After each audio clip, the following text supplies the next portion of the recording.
ట్రూ9 news కి స్వాగతం. ముందుగా బులెటిన్ లో హెడ్లైన్స్.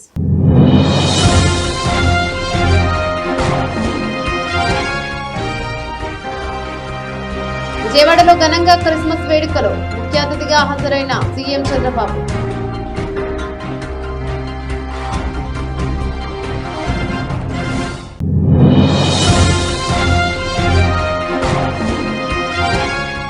జిల్లా పంచాయతీ కార్యాలయం ఆధ్వర్యంలో వర్మీ కంపోస్ట్ విక్రయ కేంద్రం ఏర్పాటు. పరిశీలించిన జిల్లా collector doctor G Lakshmisha.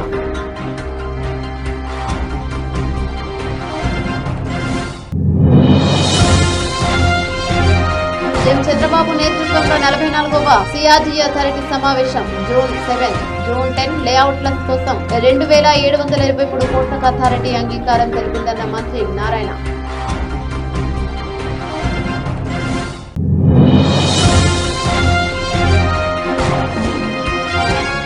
Gandhinagar press club లో బీసీ సంఘాల రౌండ్ టేబుల్ సమావేశం. ఈ నెల 29న గౌతులచ్చన విగ్రహాలకు చిత్రపటాలకు పాలాభిషేకం చేయాలన్న తీర్మానం.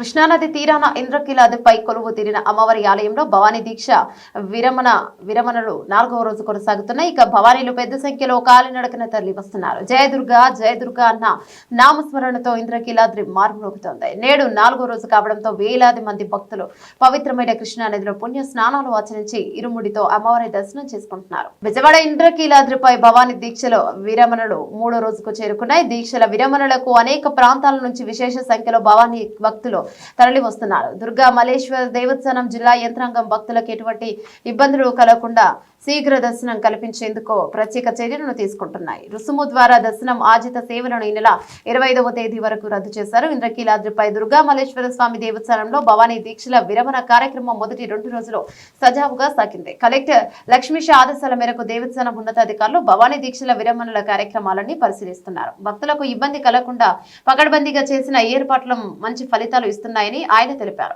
మోడల్ గెస్ట్ హౌస్ లోని ఇంటిగ్రేటెడ్ కమాండ్ కంట్రోల్ కేంద్రం నుండి సీసీటీవీలు, డ్రోన్ విజువల్స్ ను పోలీసు అధికారులు పరిశీలిస్తున్నారు. క్యూ లైన్లను పరిశీలించి భవానీ భక్తులతో ఏర్పాట్లపై మాట్లాడారు. ఘాట్లు, క్యూ లైన్లు, హోమగుండాలు, గిరి ప్రదక్షిణ, అన్నప్రసాదం పంపిణీ పాయింట్ల వద్ద రద్దీని, భక్తులకు అందుతున్న సౌకర్యాలను అధికారి ఎప్పటికప్పుడు పరిశీలిస్తున్నారు. భక్తుల భద్రతకు అధిక ప్రాధాన్యం ఇస్తున్నామని జిల్లా పోలీస్ శాఖ ఆధ్వర్యంలో పటిష్ట భద్రత ఏర్పాటు చేశామని ఇప్పటికే కలెక్టర్ తెలిపారు. డ్రోన్ దృశ్యాలను పోలీసు అధికారులు నిరంతరం పరిశీలిస్తూ పరిస్థితులను చక్కదిద్దుతున్నారు. భక్తులకు ఎలాంటి ఇబ్బంది లేకుండా సూచిక బోర్డులో పబ్లిక్ అడ్రసింగ్ వ్యవస్థ ద్వారా నిరంతర సూచనలు ఇస్తున్నారు. సుదూర ప్రాంతాల నుంచి భవానీ దీక్షల విరమణకు వచ్చిన భక్తులకు దేవాదాయ శాఖ విఎంసి అధికారులు సకల ఏర్పాట్లు చేశారు. ఇక కృష్ణవేణి, పద్మావతి ఘాట్ల వద్ద భవానీల రద్దీ కొంత పెరిగింది. ఇక జల స్నానాలను భక్తులు సాఫీగా చేశారు. రాష్ట్ర ప్రభుత్వం ఆధ్వర్యంలో విజయవాడలోని ఓ ఫంక్షన్ హాల్లో వేడుకగా క్రిస్మస్ సెలబ్రేషన్స్ ను నిర్వహించారు. సందర్భంగా శాసనసభ డిప్యూటీ స్పీకర్ కె రఘురామకృష్ణంరాజు మాట్లాడుతూ కలిసి ఉండటం, సంతోషంగా ఉండటం అంటేనే క్రిస్మస్ కు గుర్తు అని అన్నారు. విజయవాడ సెమీ క్రిస్మస్ వేడుకలో మైనార్టీ వ్యవహారాల శాఖ మంత్రి ఎన్ఎండి ఫరూక్ మాట్లాడుతూ రాష్ట్ర వ్యాప్తంగా అన్ని జిల్లాలో ఆనందంగా క్రిస్మస్ వేడుకలు జరుపుకుంటున్నారన్నారు. విజయవాడ పార్లమెంట్ సభ్యులు కేశినేని శివనాథ్ చిన్ని మాట్లాడుతూ ప్రేమ, దయ, శాంతికి యేసు క్రీస్తు మార్గమని, ప్రతి ఒక్కరూ ప్రభువు మార్గంలో నడవాలని సూచించారు. ఎమ్మెల్యే గెద్దె రామ్మోహన్ రావు మాట్లాడుతూ మైనార్టీల సంక్షేమం కోసం నిరంతరం పాటుపడే సీఎం చంద్రబాబు వారి అభివృద్ధికి విశేష కృషి చేస్తున్నారన్నారు. అనంతరం CM Chandrababu Christmas cake cut చేసి రాష్ట్ర వ్యాప్తంగా ఉన్న క్రిస్టియన్లకు పండుగ శుభాకాంక్షలు తెలిపారు. కార్యక్రమంలో మంత్రి కొల్లు రవీంద్ర, ఎమ్మెల్యే యార్లగడ్డ వెంకట్రావు, మాజీ ఎమ్మెల్యే ఉండవల్లి శ్రీదేవి, రాష్ట్ర ఉన్నతాధికారులు, నాయకులు, మత పెద్దలు పాల్గొన్నారు. మొట్టమొదటిసారిగా నేను సమైక్య ఆంధ్రప్రదేశ్లో ముఖ్యమంత్రిగా ఉన్నప్పుడు గవర్నమెంట్ తరపున ప్రీ క్రిస్మస్ ఈవెంట్ జరపాలని ఆ రోజు ఒక హైదరాబాద్లోనే కాకుండా అన్ని జిల్లాల్లో కూడా కార్యక్రమాలు నిర్వహించిన పార్టీ తెలుగుదేశం పార్టీ అని చెప్పి కూడా నేను మీకు తెలియజేస్తున్నాను. ఎప్పుడు కూడా నేను ఒకటే ఆలోచిస్తాను, మైనారిటీ వర్గాల సంక్షేమానికి, భద్రతకు ఎప్పుడూ నేను అండగా ఉంటాను. ఒకసారి అయితే సమైక్య ఆంధ్రప్రదేశ్లో చర్చి పైన దాడులు జరిగితే స్వయంగా నేనే వచ్చి ఇన్వెస్టిగేషన్ చేసి మళ్ళీ అలాంటి సంఘటనలు జరగకుండా పూర్తిగా కంట్రోల్ చేసింది తెలుగుదేశం ప్రభుత్వం అని ఇప్పుడు గుర్తు చేస్తున్నాను. ఒక పక్క విభజన తర్వాత కూడా మీరు ఒకసారి చూస్తే ఏదైతే క్రిస్టియన్స్ కోసం సంక్షేమం కోసం ఎక్కువ ప్రాధాన్యత ఇచ్చాం, చర్చల నిర్మాణానికి ఆర్థిక సహాయం చేశాం. ఇంకొక పక్క మీరు చేస్తున్నటువంటి సేవలకు సహకారంగా ఉండాలని క్రైస్తవ సంస్థలకు ఒక్కొక్క సంస్థకి 10 లక్షల రూపాయలు ఆర్థిక సహాయం చేసి మిమ్మల్ని ప్రోత్సహించాం. గుంటూరులో మీరు చూస్తే క్రిస్టియన్ భవనం కోసం 2 ఎకరాల భూమిని కేటాయించడమే కాకుండా ఆ రోజు 10 కోట్ల రూపాయలు ఖర్చు పెడితే కంప్లీట్ కాని బిల్డింగ్ ని కంప్లీట్ చేయాలని 5 సంవత్సరాలు ఆలోచించలేదు.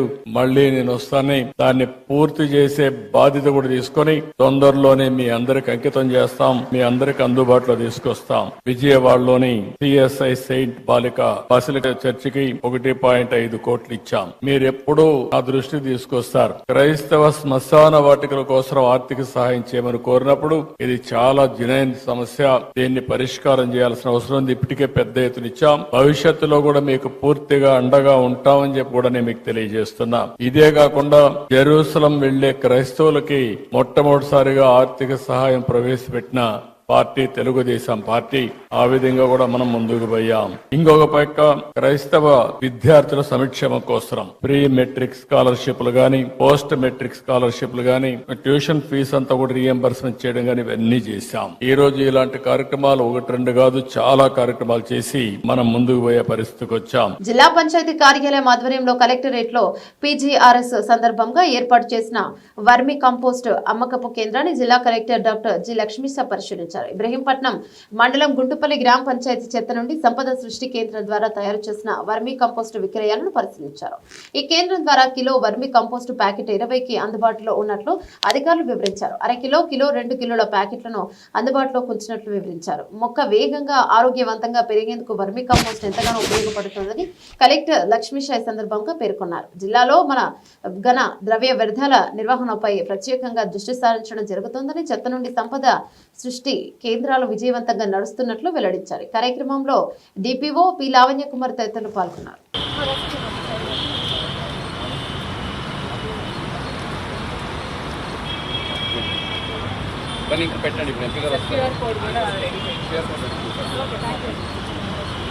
ఎన్ని కేజీ కావాలి?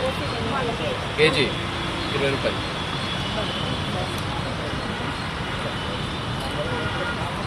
అయితే ఫోన్ పే చేస్తాం. మరి ఫోన్ పే ఆప్షన్ ఉందా మీకు? క్యూఆర్ కోడ్ పెట్టుకున్నారా?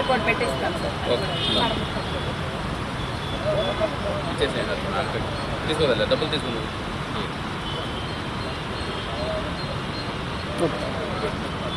ముఖ్యమంత్రి చంద్రబాబు నాయుడు నేతృత్వంలో 44వ సిఆర్జీ అథారిటీ సమావేశం జరిగిందని మంత్రి నారాయణ తెలిపారు. జోన్ 7, జోన్ 10 లేఅవుట్ల కోసం ఇక 2723 కోట్లకు అథారిటీ అంగీకారం తెలిపిందన్నారు. నేటితో 47,288 కోట్లకు అథారిటీ అమరావతిలో అనుమతి ఇచ్చిందని తెలిపారు. మిగిలిన వర్క్స్ కు త్వరలోనే ఆమోదం ఇస్తామని అన్నారు. వర్క్స్ కు సంబంధించిన వరుసగా టెండర్లు పిలిచి కంప్లీట్ చేస్తామన్నారు. నిరుపేదలకు మంచి ఇల్లు కట్టాలని, ప్రతి మహిళ కుటుంబంతో ఆనందంగా ఉండేలా చూడాలని సీఎం చెప్పారన్నారు. దీనికోసం అనేక ఆలోచనలు చేసే ప్రాజెక్టును సీఎంకి ఇచ్చామని ఆయన కట్టమని అప్పట్లోనే ఆదేశాలు ఇచ్చారన్నారు. 7,01,480 ఇల్లు కేంద్రం ఇవ్వగా వాటిలో 5 లక్షల ఇళ్లకు పరిపాలన అనుమతి ఇచ్చామని, వాటిలో 4,54,706 ఇళ్లు గ్రౌండ్ అయ్యాయన్నారు. ఇక 2019 నాటికి 3,13,832 ఇళ్లు స్టార్ట్ అయ్యాయని, మిగిలిన ల్యాండ్స్ డిస్ప్యూటల్ కారణంగా ఆగాయని వెల్లడించారు. ముఖ్యమంత్రి గారి రాష్ట్రంలో ఉన్న 26 జిల్లాలని ఈక్వల్ గా డెవలప్ చేయడానికి ప్రణాళికలు చేశారు. 26 జిల్లాలని, ఏ ఒక్క జిల్లానో కాదు. అమరావతి రాజధాని అనేది క్యాపిటల్ సిటీ. ఏ రాష్ట్రానికైనా, ఏ దేశానికైనా క్యాపిటల్ కావాలి. ఏ రాష్ట్రానికైనా, ఏ దేశానికైనా ఒక క్యాపిటల్ కావాలి. జపాన్ తీసుకుంటే టోక్యో, ఇట్లా మీరు ఎక్కడైనా తీసుకోండి, ఏ కంట్రీ అయినా తీసుకోండి ఒక క్యాపిటల్ ఉంటది. ఏ రాష్ట్రం అయినా తీసుకోండి ఒక క్యాపిటల్ ఉంటది. ఎందుకంటే అక్కడ మినిస్టర్లు ఉండాలి, సెక్రటరీస్ ఉండాలి, సీఎం గారు ఉండాలి, కమిషనర్స్ ఉండాలి, వీళ్ళందరూ కూర్చోవాలి. అందుకని ఒక దగ్గర క్యాపిటల్ సిటీ పెట్టడం మస్ట్. అదే విధంగా అమరావతి రాజధాని క్యాపిటల్ సిటీ పెట్టాలని నిర్ణయించారు రాష్ట్రానికి. ఇది కూడా ల్యాండ్ పుల్లింగ్ ద్వారా తీసుకున్న ల్యాండ్. ఇది రైతులు కూడా భాగస్వాములు అయ్యారు. ఆ వచ్చే ల్యాండ్ ని మానిటైజ్ చేయడం వల్ల వచ్చే డబ్బులతో ఇది కడతాం. రీపేమెంట్ ఈ యొక్క ఏదైతే ఈ రోజు లోన్స్ తీసుకుంటున్నామో, వరల్డ్ బ్యాంక్ లోన్ గానీ, ఏడీబీ లోన్ గానీ, మరి ఏ లోన్లు తీసుకున్నా అవన్నీ తిరిగి కట్టబడేది ఇక్కడ అమరావతి ల్యాండ్ లో ఉన్న ల్యాండ్స్ ఏదైతే ఉన్నాయో వాటిని అమ్మటం ద్వారా వచ్చే ద్వారా కడతాం. ఈ యొక్క విలువ పెరిగిన తర్వాత వీటితో కడతాం. ప్రజల మీద భారం వేయటం లేదు. ముఖ్యమంత్రి గారు చెప్పారు, ప్రజల మీద ఒక్క పైసా భారం లాగండి, అమరావతి రాజధాని కట్టాలా మీరని. కొందరు రకరకాలుగా చెప్తున్నారు. ఈ రాష్ట్రంలోని 26 జిల్లాలను ఈక్వల్ గా డెవలప్ చేయాలని ముఖ్యమంత్రి గారు 2014-19లోనే మీకు చెప్తున్నాను. మనకు రీఆర్గనైజేషన్ యాక్ట్ లో కొన్ని వచ్చినాయి. గిరిజన యూనివర్సిటీ వచ్చింది, అది విజయనగరంలో పెట్టాం. ఐఐఎం వచ్చింది, విశాఖపట్నంకి అలాట్ చేశాం. Indian institution of petroleum and energy వచ్చింది, విశాఖపట్నంకి ఇచ్చాం. Indian institution of foreign trade కాకినాడలో పెట్టాం. నిట్ వచ్చి నేషనల్ ఇన్స్టిట్యూషన్ ఆఫ్ టెక్నాలజీ తాడేపల్లిగూడెంలో పెట్టాం. ఎయిమ్స్ మంగళగిరిలో పెట్టాం. నేషనల్ ఇన్స్టిట్యూట్ ఆఫ్ డిజైన్ విజయవాడలో పెట్టాం. ఐఐటి తిరుపతిలో పెట్టాం. Indian institution of science and education research తిరుపతిలో పెట్టాం. Indian institution of information technology design and manufacturing కర్నూలులో పెట్టాం. సెంట్రల్ యూనివర్సిటీని అనంతపురంలో పెట్టాం. ఇలా ప్రతి జిల్లాలో పెట్టడం జరిగింది. ఈ విధంగా ముఖ్యమంత్రి గారు ఎంతో ప్లాన్డ్ గా ఈ రోజు అమరావతి రాజధానే కాదు, ఈ రాష్ట్రంలో ఉన్న 26 జిల్లాలని సమంగా చూస్తూ అన్నిటిని డెవలప్ చేస్తున్నారు. రాష్ట్ర ఉప ముఖ్యమంత్రి పవన్ కళ్యాణ్ కృష్ణా జిల్లా గుడివాడ నియోజకవర్గం పరిధిలోని మలయపాలెంలో గ్రామంలో పర్యటించారు. గ్రామీణ రక్షిత మంచినీటి పథకం ద్వారా సరఫరా చేస్తున్న నీటిని పరిశీలించారు. గ్రామీణ రక్షిత మంచినీటి సరఫరా విభాగం గుడివాడ నియోజకవర్గ పరిధిలో 44 గ్రామాల్లో రక్షిత మంచినీటి సరఫరా వ్యవస్థకు మరమ్మతులను చేపట్టారు.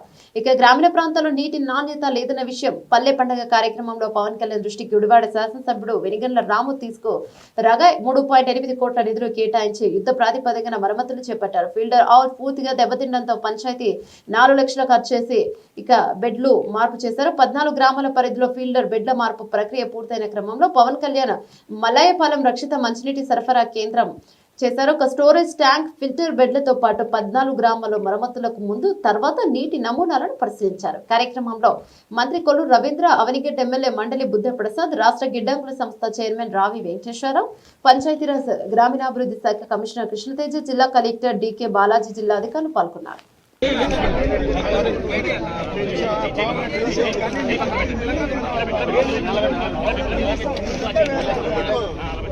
సుపరిపాలన లక్ష్యంగా రాష్ట్ర ప్రభుత్వం అత్యంత ప్రతిష్టాత్మకంగా అమలు చేస్తున్న ప్రజా సమస్యల పరిష్కార వేదిక పీజీఆర్ఎస్ ద్వారా వచ్చిన ఆర్జీల పరిష్కార నాణ్యతపై నోడల్ అధికారులు ప్రత్యేక దృష్టి పెట్టాలని కలెక్టర్ డాక్టర్ జి లక్ష్మీష్ ఆదేశించారు. సోమవారం కలెక్టరేట్ శ్రీ పింగళి వెంకయ్య సమావేశ మందిరంలో జరిగిన ప్రజా కార్యక్రమంలో సమస్యల పరిష్కార వేదిక పీజీఎంఆర్ఎస్ కార్యక్రమంలో కలెక్టర్ లక్ష్మీష్ అధికారులతో కలిసి పాల్గొన్నారు. తొలుత పీజీఆర్ఎస్ కార్యక్రమానికి సంబంధించి రిసెప్షన్, సమాచార కౌంటర్తో పాటు రిజిస్ట్రేషన్, హెల్ప్ డెస్క్, ఆధార్ కేంద్రాలను కలెక్టర్ పరిశీలించారు. అనంతరం DRO M Lakshmi Narasimha, DRDA PD K Srinivasa Rao, గ్రామ వార్డు సచివాలయాల ప్రత్యేక అధికారి పి జ్యోతి తదితరులు కలిసి వివిధ ప్రాంతాల నుంచి వచ్చిన ప్రజల నుంచి ఆర్డర్లను స్వీకరించారు. బీసీ సంఘాలు అన్ని ఏకమైతే రాజ్యాధికారం పొందుతున్న భయంతోనే గౌతు లచ్చన్న విగ్రహావిష్కరణ కార్యక్రమాన్ని వివాదాస్పదం చేస్తున్నారని బీసీ నాయకులు ప్రముఖ న్యాయవాది వై కోటేశ్వర స్పష్టం చేశారు. కించపరిచే చర్చలకు నిరసనగా 29న రాష్ట్రంలోని గౌతు లచ్చన్న విగ్రహాలకు పాలాభిషేక కార్యక్రమాన్ని చేపట్టినట్లు వెల్లడించారు.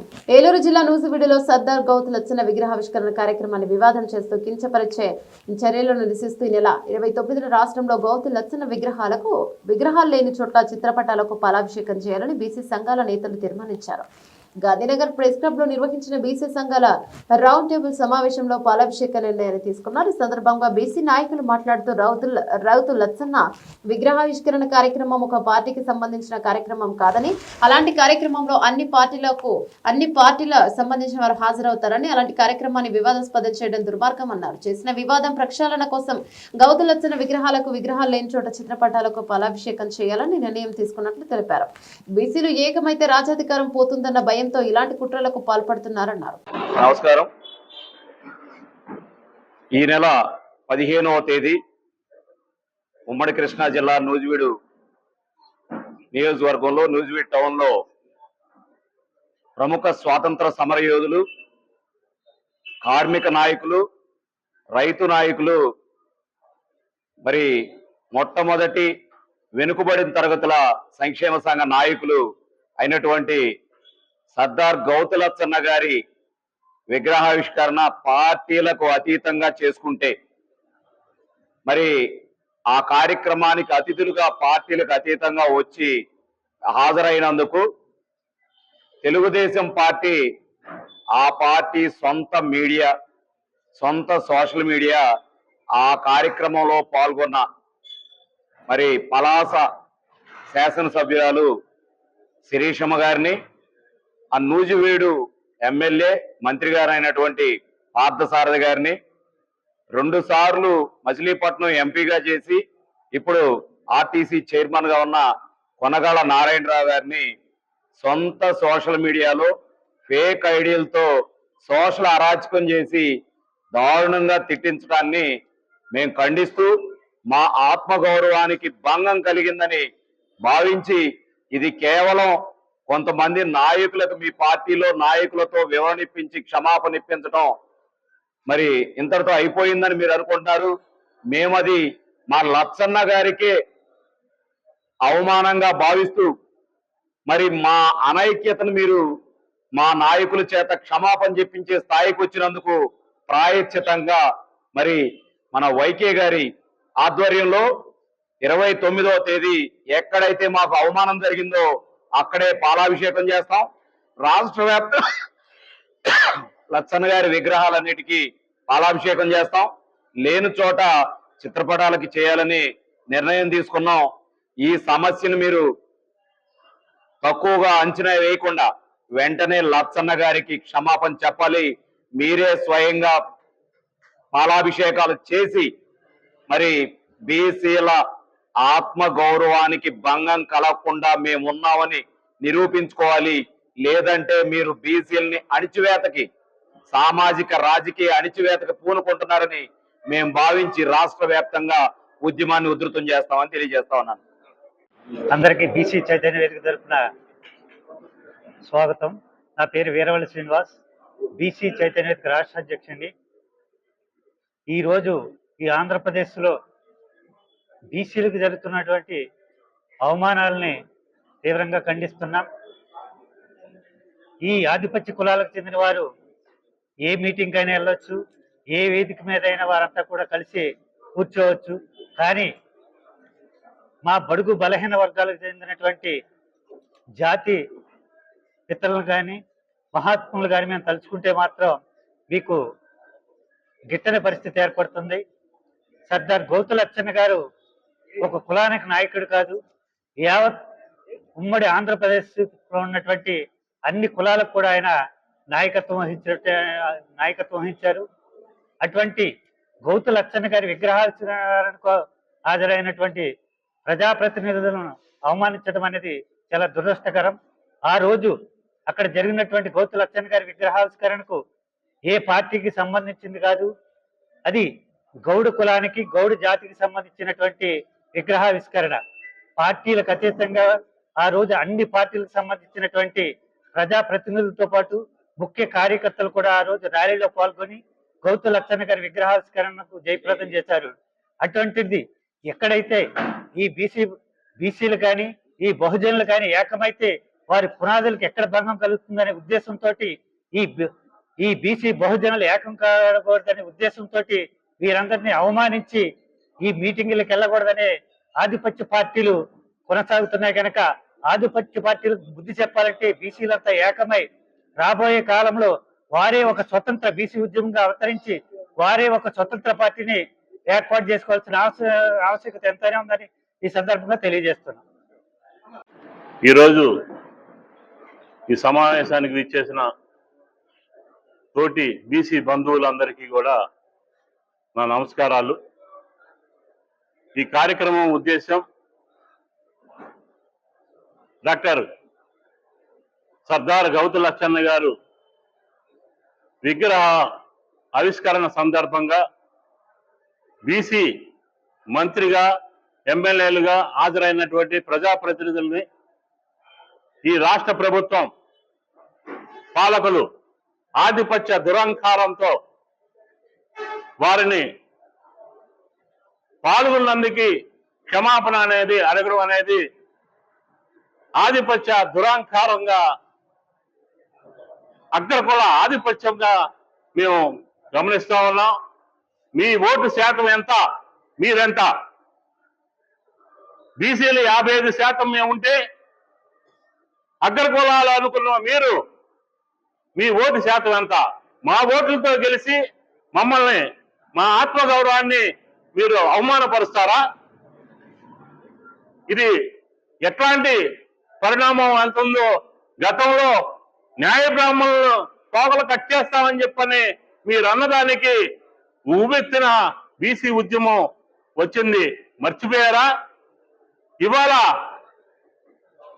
బీసీల్లోనే అత్యంత జనాభా కలిగినటువంటి గౌడు వర్గం కానీ యాదవ్ వర్గం కానీ ఇవాళ అక్కడ ఉన్న హాజరైనటువంటి బహుజనులు అందరినీ కూడా మీరు అవమానపరుస్తున్నారే. ఏంటి మీ అహంకారం? ఇది సరైన పద్ధతి కాదు. పాలకులారా, మీరు ఈనాటి కూడా కుల జనగణన అనేది అడుగుతున్నాం, దాన్ని పక్కన పెడుతున్నారు. ప్రజల సమస్యలను పట్టించుకోవట్లేదు. ఉదయం లేచిన దగ్గర నుంచి పాలక పక్షం ప్రతిపక్షాలు అబద్ధాలు వండి వార్చుకుంటున్నారు. కనీసం సామాజిక స్పృహతో మేము మాట్లాడాలన్నా కూడా ఇవాళ మీడియా కవర్ చేస్తే మీడియా మిత్రుల మీద కూడా అనేక రకాల కేసులు పెడతా ఉన్నారు, చూస్తా ఉన్నాం. ఈ అన్నిటికీ ఒకటే కారణం, మీ ఆధిపత్యం దురహంకారం. ఇక చెల్లదు, దీన్ని మీరు మార్చుకోవాలి. మార్చుకోకపోతే తగిన గుణపాఠం చెబుతాం. ఇవాళ ఈ రౌండ్ టేబుల్ సమావేశంలో ఏదైతే తీర్మానం చేశారో ఆ తీర్మానం ప్రకారం గౌతు లచ్చన్న గారికి పాలాభిషేకం, విగ్రహాలకి పాలాభిషేకం జరుగుద్ది. 29వ తారీఖున విగ్రహాలు లేని చోట చిత్రపటాలకి పాలాభిషేకం అనేది జరుగుతుంది. అక్కడి నుంచే ఉద్యమం మొదలవుద్ది. దీన్ని ఈ క్షమాపణ అడిగిన దానికి మీరు సరైన గుణపాఠంగా మీరు ఆ పాలాభిషేకంలో పాల్గొని ఎవరైతే రెడ్ బుక్ రాజ్యాంగం నడుపుతున్నాం అన్నారో లోకేష్ గాని, చంద్రబాబు నాయుడు గాని, పవన్ కళ్యాణ్ గాని, ఈ కూటమిగా ఉన్నటువంటి మంత్రివర్గ మొత్తం అంతా కూడా గౌతు లచ్చన్న గారికి పాలాభిషేకం మీరు చేయాల్సి ఉంటది. చేయకపోతే మట్టి బీసీలు, ఎస్సీ, ఎస్టీ, బీసీ, మైనార్టీ, అభ్యుదయ బహుజనులందరూ కూడా ఉవ్వెత్తిన ఉద్యమం అనేది లభిస్తుందని చెప్పి దీన్ని గుర్తుపెట్టుకొని ఇక్కడతో ఈ పాలాభిషేకాన్ని మీరు వచ్చి పాల్గొవలసిందిగా ఈ సందర్భంగా కోరుతున్నా. నా పేరు Nammi Apparao, BC international welfare association general secretary. Thank you. Vijayawada rural గొల్లపూడిలో మౌలిక వసతుల కల్పనకు ప్రత్యేక శ్రద్ధతో కృషి చేస్తున్నట్లు మైలవరం శాసనసభ్యులు వసంత వెంకటకృష్ణ ప్రసాద్ తెలిపారు. ఎన్డీఏ మహాకూటమి ప్రభుత్వ పాలనలో పల్లెలు ప్రగతి బాట పడుతున్నాయన్నారు. గత ప్రభుత్వ విధ్వంస పాలనలో రహదారుల అభివృద్ధిని ఏమాత్రం పట్టించుకోవడం లేదని విమర్శలు గుప్పించారు. విజయవాడ రూరల్ మండలంలోని గొల్లపూడి రామరాజ్ నగర్ కిన్సన్ స్కూల్ ఏరియాలో సిమెంట్ రహదారుల నిర్మాణానికి స్థానిక శాసనసభ్యులు కృష్ణప్రసాద్ శంకుస్థాపన చేశారు. సందర్భంగా ఆయన మాట్లాడుతూ ఎన్డీఏ మహాకూటమి ప్రభుత్వ పాలనలో పల్లెలు ప్రగతి బాట పడుతున్నాయన్నారు. గత ప్రభుత్వ విధ్వంస పాలనలో రహదారుల అభివృద్ధికి ఏమాత్రం పట్టించుకోలేదన్నారు. దాని కారణంగా గ్రామాల్లో మౌలిక సదుపాయాలు లేక ప్రజలు నానావస్థలు పడ్డారన్నారు. కానీ నేటి కూటమి ప్రభుత్వ గ్రామాల్లో అభివృద్ధికి తొలి ప్రాధాన్యత ఇస్తోందన్నారు. నిధుల సౌలభ్యత కోసం సమస్యలను బట్టి తీవ్రతను బట్టి అభివృద్ధి పనులకు నిధులు కేటాయిస్తున్నట్టు వెల్లడించారు. కేపీ సభ గ్రామాభివృద్ధి కృషి చేస్తున్న ముఖ్యమంత్రి నారా చంద్రబాబు నాయుడుకి ఉప ముఖ్యమంత్రి పవన్ కళ్యాణ్ కు ప్రత్యేకంగా కృతజ్ఞతలు తెలిపారు. ఈ సందర్భంగా ఎమ్మెల్యే కృష్ణప్రసాద్ కు స్థానిక నాయకులు ఘన స్వాగతం పలికారు. కార్యక్రమంలో ఎన్డీఏ కూటమి నాయకులు తదితరులు పాల్గొన్నారు.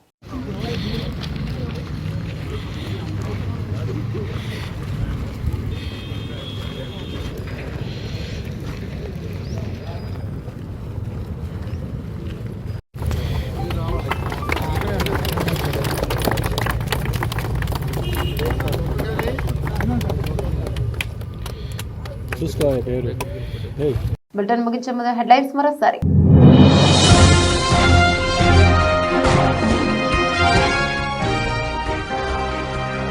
విజయవాడలో ఘనంగా క్రిస్మస్ వేడుకలు, ముఖ్య అతిథిగా హాజరైన సీఎం చంద్రబాబు.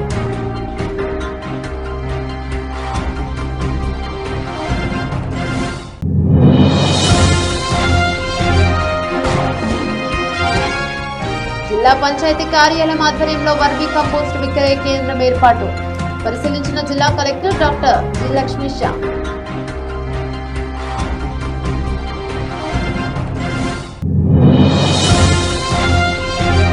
సీఎం చంద్రబాబు నేతృత్వంలో 44వ సిఆర్డీఏ అథారిటీ సమావేశం. జూన్ 7, జూన్ 10 లేఅవుట్ల కోసం 2723 కోట్లకు అథారిటీ అంగీకారం తెలిపిందన్న మంత్రి నారాయణ.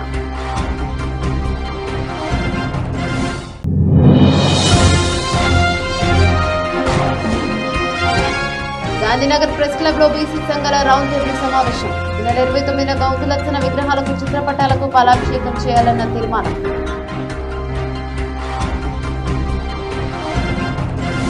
ఇవి బులెటిన్ లో అప్డేట్. మరో బులెటిన్ లో మళ్ళీ కలుసుకుందాం. అందరికి సెలవు. నమస్తే.